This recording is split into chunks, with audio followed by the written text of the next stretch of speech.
우리가 지난주에 이어서 행복한 부부에 대한 말씀을 같이 나누고 있습니다. 지난주에는 하나님께서 우리 남편들에게 주시는 아내에 대해서 함께 말씀을 나눴습니다. 오늘은 우리 아내들에게 주시는 말씀, 남편에 대한 말씀들을 같이 나누겠습니다. 여러분, 부부의 얼굴은 참 재미있습니다. 이 부부의 얼굴은 서로 닮는다, 이런 말이 있죠. 그래서 남녀가 결혼을 해서 10년, 20년, 또 30년, 40년 계속 살다 보면 정말 부부의 얼굴이 닮아갑니다. 어떤 부부는 정말 오누이같이 닮은 그런 부부도 있습니다. 보니까 금실 좋은 부부는 더 많이 닮은 것 같아요. 원래 하나님께서 그 남편의 갈비뼈를 취해서 여자를 만드셨죠. 때문에 남편과 아내는 한 몸입니다. 때문에 닮는 것은 너무나 당연한 것이죠. 그런데 남편과 아내가 얼굴만 닮지 않죠. 서로 살을 맞대고 일평생 살다 보면 식성도 닮고 생각도 닮고 또 행동도 닮고 신앙도 닮아가는 것을 보게 됩니다. 과연 우리 아내들에게 있어서 우리 남편은 어떠한 존재인가? 오늘 말씀을 통해서 함께 살펴보기를 원하는데요. 먼저 우리 23절 읽지는 않았는데 위에 23절을 한번 이렇게 보겠습니다. 23절 말씀에 이는 남편이 아내의 머리됨이니 그리스도께서 교회의 머리됨과 같음이니 했습니다. 여기에 보니까 남편이 아내의 머리다 이렇게 말씀을 하고 있습니다.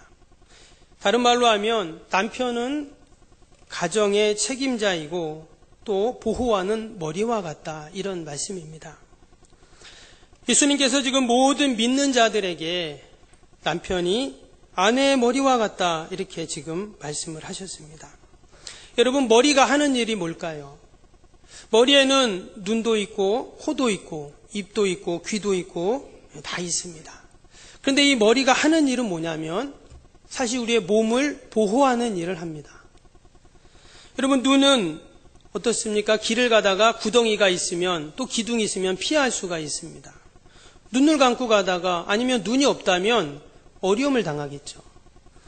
코가 상한 냄새를 맡으면서 몸을 보호합니다. 귀는 자동차가 빵빵거리는 소리를 듣고 또 몸을 피하게 됩니다. 또 입은 우리의 몸에 필요한 영양소를 그렇게 씹어서 공급하여 몸을 살게 합니다. 만일 눈이 보지 못하면 귀가 듣고 또 귀가 듣지 못하면 코로 냄새를 맡거나 입으로 위급함을 알려주기도 합니다. 그래서 우리의 머리가 하는 일은 뭐냐면 몸을 보호하는 일을 하는 것이죠. 머리가 우리의 모든 몸을 책임져 주는 것입니다. 그런데 이것은 마치 가정의 남편의 역할과도 같습니다. 남편이 아내와 자식들, 가정을 책임지는 가장이라고 이렇게 이야기합니다. 때문에 남편은 가정에 필요한 모든 것을 공급하기 위해서 하루를 시작하고 하루를 마감을 합니다. 남편이라는 글자를 한번 분석을 해보면 남편이 어떤 존재인지를 우리가 알 수가 있습니다. 남편이라는 글자를 한번 보여주시면 여러분, 남편은 시집간 여자가 신랑을 부를 때 남편 이렇게 이야기를 합니다. 말을 하죠. 근데 여기서 남자는 이제 산의 남자를 씁니다. 우리가 다 아는 내용이지만 다시 한번 보면 그 남자를 잘 보니까요. 산의 남자를 보면 이 부자에 열십자에 그 밑에 십역자가 있습니다. 이 뜻이 무엇이냐면 남자란 10개의 입을 먹여 살릴 힘이 있는 자다 이런 뜻입니다. 아마 고대 사회 지금은 여자분들이 더 이렇게 힘있게 일하는 분도 많이 있죠. 그러나 옛날 고대 사회에는 남자가 10명의 가족 식구들을 먹여 살릴 힘이 있어야 남자다 이렇게 이제 이야기를 했다는 것입니다. 한마디로 남편이 가족을 먹여 살리고 또 보살피는 자다 이런 뜻입니다. 또 영어로 남편을 보면 허스밴드라고 말을 합니다. 이 단어도 어원을 보면 우리가 남편의 뜻을 알 수 있는데요. 원래 허스밴드는 하우스의 밴드라는, 철자 틀렸네요. 밴드라는 두 글자가 합쳐진 글자입니다. 그래서 가족을 묶는 끈 이런 뜻이거든요. 한마디로 남편은 가정을 하나로 묶는 존재, 또 가정을 하나가 되게 하는 존재다라는 뜻입니다. 가정의 화목과 또 가정의 행복을 책임지는 존재가 누군가 하면 바로 남편이다라는 것입니다. 그렇게 보면 남편의 자리는 결코 쉬운 자리가 아니죠. 책임이 막중한 자리이고 이 가장의 남편의 결정에 따라서 가정이 행복할 수도 있고 행복하지 않을 수도 있는 것이죠. 남자가 결혼해서 가정을 가지게 되면 나름대로 많은 수고와 땀을 흘리게 됩니다. 식솔들을 이끌며 그들을 먹여 살려야 하는 의무감이 남편에게는 있습니다. 때로는 일부 남편들은 일을 게을리하거나 또 가정을 소홀히 하는 그런 남편들도 있습니다. 그러나 대부분의 남편들은 남편의 의무를 다 하려고 합니다. 가정을 위해 수고하고 땀을 흘리고 또 당연히 그러한 남편은 격려받고 위로받아야 할 그런 존재입니다. 여성들이 종종 남자를 가르쳐서 뭐라고 말합니까? 짐승에 비유할 때 늑대 이런 표현을 하잖아요. 근데 여러분 우리가 늑대하면 좀 안 좋은 이미지가 있지만 실제로 동물학자들이 연구를 해보니까 그 인간의 가정과 가장 흡사한 그러한 동물의 가정이 늑대의 가정이라고 말을 합니다. 사실 늑대가 얼마나 무섭게 생겼습니까? 그런데 이 늑대가 가정에서는요, 특별히 수컷 늑대는 얼마나 가정적인지 모른다고 합니다. 그래서 엄마 늑대가 굴 속에서 새끼들을 낳아 보살피는 동안 이 아빠 늑대는 열심히 사냥을 해옵니다. 그러면 아빠 늑대가 돌아오는 소리를 들으면 엄마 늑대는 기쁨의 탄성을 지르면서 막 꼬리를 흔들면서 반긴다는 거예요. 또한 어린 늑대들은 환호를 지르면서 너나 할 것 없이 뛰어달려서 그 아빠 늑대가 왔을 때 그 얼굴에도 올라타고 또 얼굴을 비비면서 코를 비비면서 그렇게 뽀뽀를 하면서 또 환영의식을 그렇게 한다고 합니다. 그럼 환영의식이 끝나면 아빠 늑대는 입을 크게 벌려가지고 그 식구들을 위해 사냥해온 음식을 토해냅니다. 서로 싸우지 않도록 한 번에 다 토하는 것이 아니라 한 번 토하고 또 토하고 그러니까 먹은 것을 다 토해내는 것이죠. 그래서 새끼들을 먹입니다. 새끼들과 또 암컷 늑대가 흡족하게 먹을 때까지 이 아빠 늑대는 아무것도 먹지 않고 굴 밖에서 그렇게 가족들을 보호합니다. 그리고 새끼들과 엄마 늑대가 양이 차지 않으면 또 아빠 늑대는 또 다시 굶은 채로 사냥을 떠나게 됩니다. 다음 사진 한번 보여주실래요? 그것이 바로 아빠 늑대의 삶이죠. 여러분 늑대를 너무 안 좋은 짐승으로 보지 마시기 바랍니다. 여러분 이런 아빠 늑대의 모습을 보면서 어떤 마음이 듭니까? 새끼와 또 아내를 위해 하루 종일 사냥을 하며 또 사냥한 고기를 아내와 새끼들에게 다 내어놓는 그러한 헌신과 책임감과 가정을 보호하는 그 마음이 바로 우리 남편들과 흡사합니다. 우리 남편들이 아빠 늑대처럼 처자식을 위해 자신은 굶어도 처자식을 먹여 살리기 위해 밖에서 동분서주하며 다니고 있습니다. 그래서 이 남편의 자리는 참 외로운 자리입니다. 때로는 고독한 자리이고 힘든 자리이죠. 남편이기 때문에 짊어져야 하는 그러한 마음의 짐이 있습니다. 여러분 요셉이 애굽의 총리로 치리하고 있을 때 온 땅에 흉년이 들었습니다. 그래서 가나안 땅에도 흉년이 들었죠. 그때 야곱의 가족이 70명이나 할 것이 없으니까 아버지였던 야곱은 이거를 어떻게 해야 되나 하면서 자녀들을 다 불러 모았습니다. 이미 자녀들은 다 장성한 자녀들이었어요. 우리가 여기서 굶어 죽을 수 없으니 어떻게 대책을 마련해야 된다라고 해서 결국 그들은 저 이국 땅인 애굽에까지 가서 양식을 구해오게 되죠. 근데 여러분 그 먼 애굽 땅에 내려가서 양식을 구해올 때 누가 구해옵니까? 야곱의 아들들이 다 내려갔죠. 근데 그 아들들은 다 집안의 가장이었어요. 남편들이었습니다. 저 자식들을 먹여 살리기 위해서 그 먼 이방 나라, 그 먼 애굽까지 내려가서 위험을 무릅쓰고 양식을 구해왔다는 것입니다. 여러분, 가정에 어려움이 생기고 또 힘든 일이 생기면 가장 맨 앞에서 방패막이가 되고 모든 일을 이루어가는 사람은 누구일까요? 남편입니다.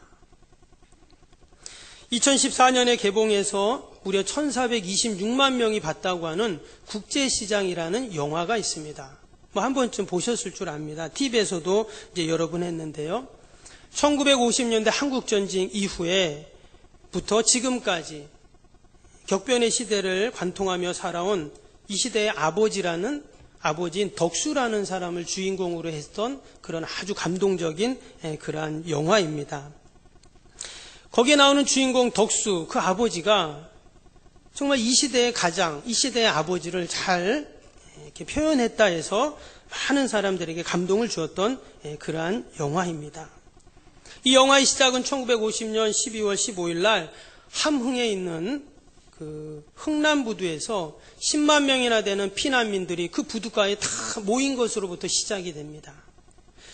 근데 거기 한 가정이 나와요. 아빠와 엄마와 또 아들과 딸과 또 등에 업은 갓난아기가 있습니다. 그런데 거기서 갑자기 아버지와 생이별을 하게 되죠. 그래서 어린 그 꼬마 덕수가 집안의 가장이 됩니다. 그 배를 타고 부산항에 내려서 부산항에서 온갖 굳은 일을 하면서 이제 살아가는 가정의 모습입니다. 이 덕수는 점점 시간이 지나 자라서 가정을 더 꾸리기 위해서 당시에 독일의 광부로 그는 가게 됩니다. 동생들을 공부시켜야 하는데 돈이 없으니까 저 독일 광부를 지원해서 가게 되죠. 거기서 간호사로 왔던 영자 씨와 만나 행복한 가정을 꾸리게 됩니다. 그런데 이 덕수 씨에게는 하나의 소원이 있었어요. 뭐였냐면 자기는 선장이 되는 꿈이 있었습니다. 마도로스가 돼서 온 대양을 다 다니고 싶은 그런 꿈이 있었어요. 그래서 열심히 또 공부하고 준비해서 해양대학교에 그렇게 지원을 했는데 합격을 하게 됩니다. 학교 통지서를 받았지만 그 기쁨도 순간이었습니다. 그는 다시 월남전에 뛰어들게 됩니다. 그 이유는 여동생 결혼 자금을 위해서 월남전에 가죠. 가정의 평안을 위해서 그는 또다시 희생을 하는 것입니다. 독일에서 온갖 고생을 하면서 그렇게 살았던 아내와 함께 그 아내의 만류에도 뒤로하고 그는 전쟁터로 나갑니다. 여러 번의 생사의 고비를 넘기고 결국 다리에 총을 맞아 불구가 되어 귀국하게 됩니다. 영화의 마지막 부분에 보면 그 잃어버렸던 막순이 그 애기 갓난아기 등에 업었던 애기를 잊어버리거든요. 근데 애기도 찾게 돼요. 그래서 이제 어린 덕수가 이제 할아버지가 되는데요. 할아버지가 돼서 자기 집에 손주들이 막 놀러 옵니다. 그래서 함께 즐겁고 행복하게 그렇게 이제 보내다가 이 덕수 할아버지가 자기 방에 들어갑니다. 자기 방에 탁 들어가서 벽에 있는 자기 아버지 사진을 탁 보죠. 그리고는 아버지에게 대화를 합니다. 그랬더니 그 아버지, 그 사진 속에 있는 아버지가 그 옛날 자기 어렸을 때 자기 했던 말이 생각나죠. 네가 가장이다. 네가 우리 집의 가장이다. 그 꼬마 덕수에게 말했던 아버지의 음성이 들리는 거예요. 그 이야기를 들으면서 이 덕수가, 이 할아버지가 그 자신의 사진에 있는 아버지에게 이렇게 한 말을 합니다. 아버지, 이 정도면 가장 노릇 잘한 거죠. 막순이도 찾았습니다. 그러면서 마지막에 뭐라고 말하냐면 아버지, 정말 힘들었습니다. 정말 힘들었습니다. 이러한 얘기를 하면서 눈물을 흘리면서 이제 영화가 마무리가 되죠. 여러분, 덕수 씨의 삶을 보면서 평생 자신의 인생도 꿈도 다 버리고 가정의 행복을 위해 저 자식을 위해 삶의 무거운 멍에를 짊어지고 생사의 현장을 넘나들었던 그 덕수의 인생을 보면 바로 이 시대의 남편들, 우리 아빠들의 모습인 것입니다. 우리 아내들은 늘 우리 남편의 자리, 가장의 자리가 어떠한지를 생각해 보아야 합니다. 가정을 위해 땀을 흘리고 수고하고 또 가정의 걸 책임지기 위해 보호하기 위해 묵묵히 자신의 짐을 지고 가는 우리 사랑하는 남편들의 고충을 이해하고 늘 위로해주는 우리 남편들이 되어야 할 줄로 믿습니다. 그러면 하나님은 우리 남편에게 아내가 어떻게 하라고 말씀하십니까? 오늘 33절을 다시 한번 보겠습니다. 33절 보니까 뒷부분에 보면 자기 아내 사랑하기를 자기같이 하고 그 아내도 남편을 뭐라고 했습니까? 존경하라 이렇게 말씀을 합니다. 그럼 위에 22절에도 한번 보시면 22절에 뭐라고 했냐면 아내들이여 자기 남편에게 복종하기를 이랬어요. 죽게 하듯 하라. 24절도 봅니다. 그러므로 교회가 그리스도에게 하듯 아내들도 범사에 자기 남편에게 복종할지니라. 아마 어떤 아내들은 이 말씀을 읽을 때 좀 거부감이 다가올 수도 있어요. 아니 왜 하나님은 남편에게 복종하라고 하고 굴복하라고 하고 이렇게 말씀하시는가? 근데 사실 이 말씀은 아내가 남편에게 굴복하라는 말씀이 아닙니다. 가족을 위해 무거운 짐을 지고 가는 남편, 이런 남편을 사랑으로 존경하고 또한 머리로 생각해 주어라 라는 것입니다. 여러분 정말 지혜로운 아내는 어떤 아내일까요? 하나님의 말씀에 순종하는 아내이죠. 하나님께서 아내들에게 남편에게 복종하라고 말씀하신 이 말씀은 여러분 남편을 이해하고 남편을 사랑하고 또 남편을 위로하고 격려하라는 말씀인 줄로 믿습니다. 창세기 12장에 보면 아브라함의 가족이 기근으로 애굽에 내려가게 됩니다. 그로 인해서 아브라함은 자기 아내였던 사라를 애굽의 바로 왕의 후궁이 되게 하는 수치를 당하게 됩니다. 또 아브라함은 그 아내를 내 누이라고 말하면서 목숨을 건지게 되죠. 참 가정에 큰 위기가 닥친 것입니다. 자기가 살기 위해 아내를 누이라고 속였고 또 아내는 바로왕의 그 후궁으로 들어가고 이 가정이 완전히 파괴될 그러한 상황에 있는 것이죠.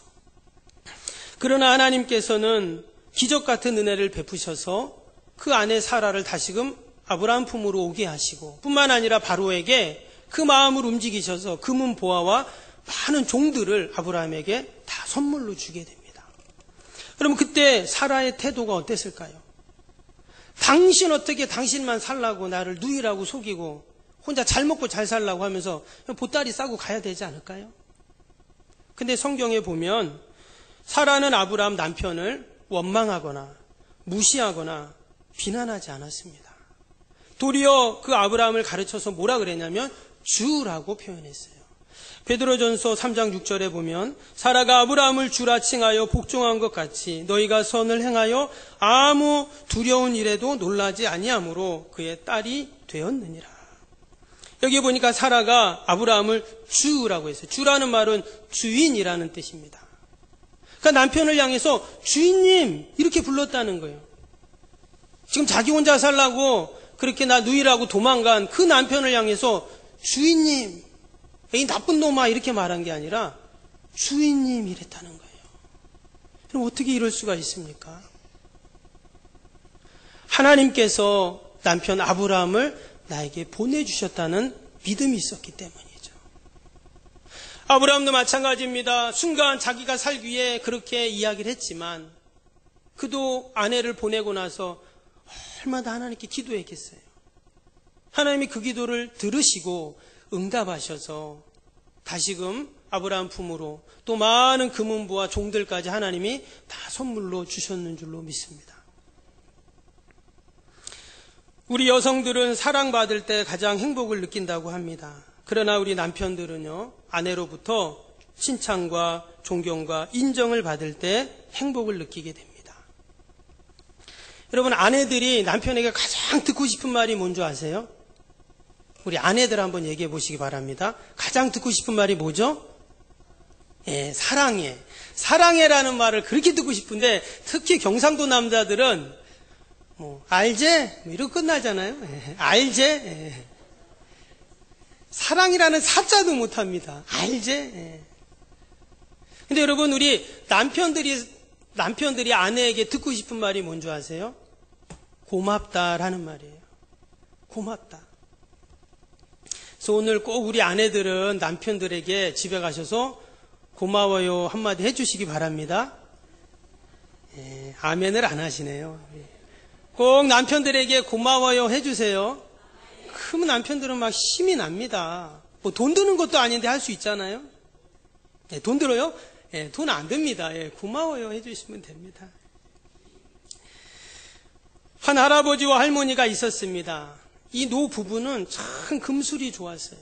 금술이 좋았는데 한평생 너무도 행복하게 살았습니다. 근데 어느 날 이 할머니가 새벽 기도에 가서 하나님께 기도를 하는데 어떻게 기도를 하냐면 하나님, 우리 영감 빨리 데려가 주세요.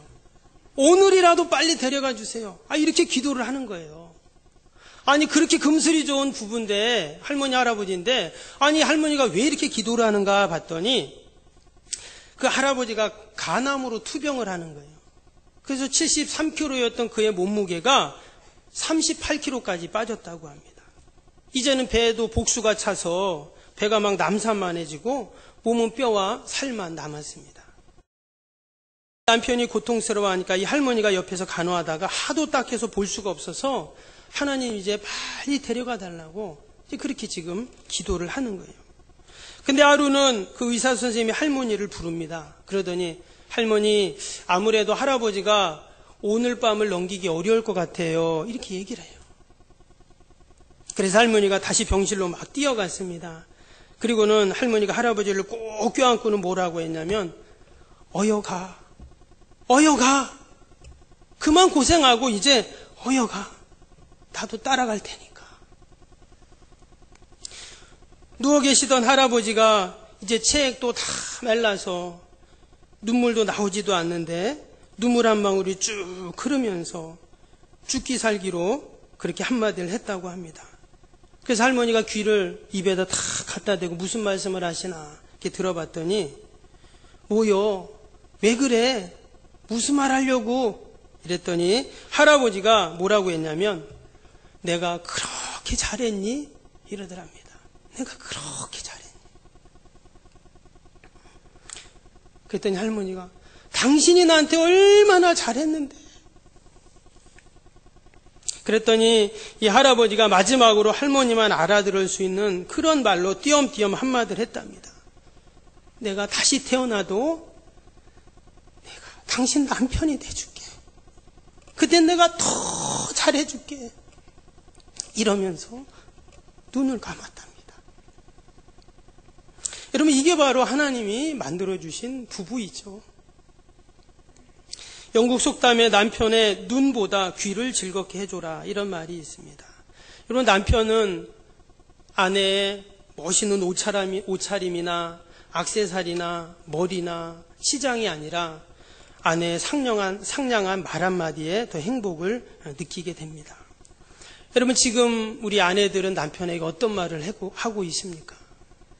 아마 지금까지 살아오면서 남편 때문에 마음고생도 하고 힘들고 어려웠던 분들도 많이 있을 줄 압니다. 그러나 하나님께서 나를 돕는 배필로 우리 남편을, 아내를 만나게 하시고 부부가 되게 하시고 가정을 이루게 하신 줄로 믿습니다.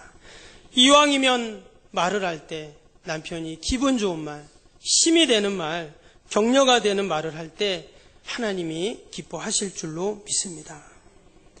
그리고 우리 남편들은 가정에서 수고하는 그러한 사람들입니다. 늘 가정에 무거운 짐을 지고 힘겹게 가는 자들입니다. 수고하고 또한 헌신하는 남편에게 지금 꼭 필요한 것은 무엇이냐면 남편의 수고를 알아주는 아내의 인정이고 또한 위로이고 격려인 줄로 믿습니다. 우리 모든 아내분들, 우리 사랑하는 남편의 수고와 흘리는 땀을 보며 늘 남편을 위로해주고 격려해 주어서 우리 가정의 아름다운 행복의 꽃이 날마다 필 수 있기를 바랍니다. 특별히 5월 가정의 달을, 가정 행복의 달을 우리가 보내면서 아마 우리 가정들 가운데는 어려움이 있고 또 힘든 일이 있고 괴로운 일들 풀지 못하는 그러한 문제들도 분명히 있을 줄 압니다. 그러나 하나님께서 우리의 가정의 주인이 되실 때 우리의 가정은 늘 하나님의 은혜와 복으로 충만할 줄로 믿습니다. 다시 한번 하나님이 기뻐하시는 가정을 우리가 소망하면서 말씀으로 우리의 가정을 세우고 하나님이 기뻐하시는 가정으로 영광 돌리는 저와 여러분이 될 수 있기를 바랍니다. 기도하겠습니다.